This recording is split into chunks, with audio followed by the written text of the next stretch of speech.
Hello everybody. I was going to pop on here real quick just to show you a little bit of how I've been teaching, and I excuse the wobbly camera, but how I've been teaching the kids to do these word problem, addition and subtraction word problems using these models.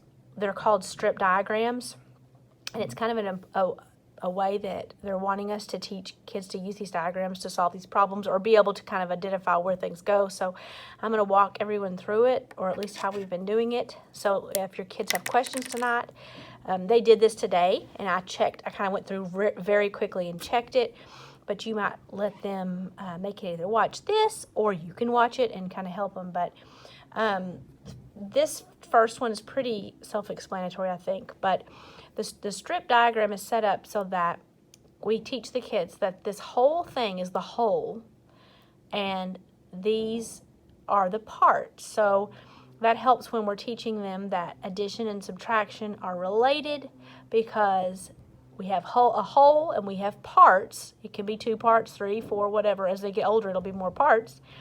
And down here is the whole. So in this particular problem, we're trying to find the whole. And the problem says 6 bunnies sit on the grass, so they put 6 here. 2 more bunnies join them. You could put 2 more. And then I usually have them draw the 6 circles because it's a good visual. So I'll have them draw 6 and 2 more. Some kids don't have to draw these. They know 6 plus 2, but you can say 6 and 2 together, joined together. That's adding. The whole is 8. The sum is 8, so 6 plus 2 is 8, and this type of problem is the easiest one, and most of them do pretty well on it. This type of problem gave them more trouble today because it is really subtraction, or it's a missing addend, and that's hard. So I've taught this several different ways, but I draw attention to the fact that this is the whole is 6. There's 6 in the whole. 1 part is 2, and I say we're at 2. We're trying to get up to 6, so we say 2, and we're going to draw circles until we get to 6. So what comes after 2? 3, 4, 5, 6.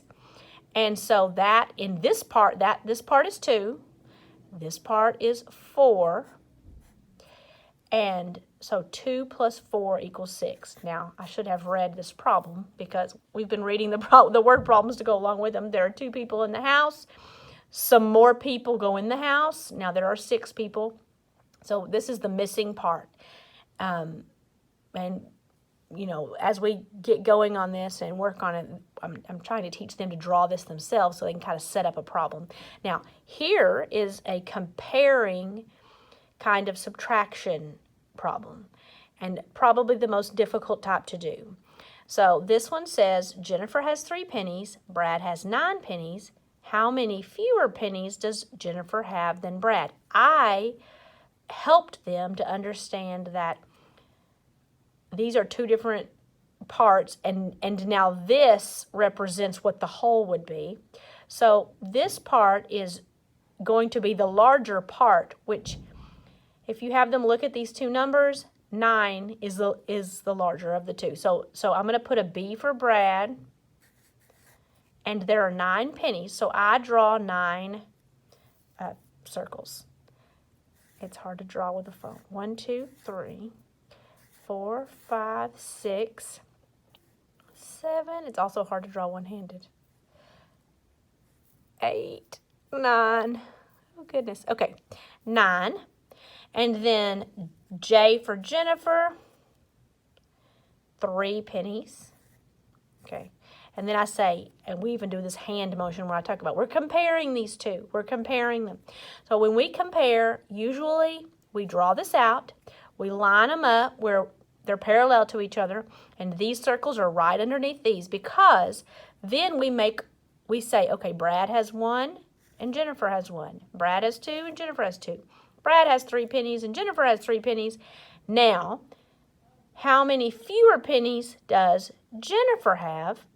Okay, so they're going to look and say, okay, well, that obviously Brad has 1, 2, 3, 4, 5, 6 more pennies. So the answer is 6. Now, then I tell them when you're comparing like this, you're going to, and you're finding the difference, you have to write it as a subtraction sentence. So we're always going to start with the larger number. So 9, minus 3 gives you the difference, and I'm going to put equal sign of 6. Okay, I hope this kind of helps. Please do not hesitate to message me if your child's having any trouble with this. This has really kind of been a challenging module for our class, and we're supposed to take a test over it tomorrow. So I kind of worked with them a little bit, but I ran out of time. And if anyone has any questions, just shoot me a message, and I'll be glad to help.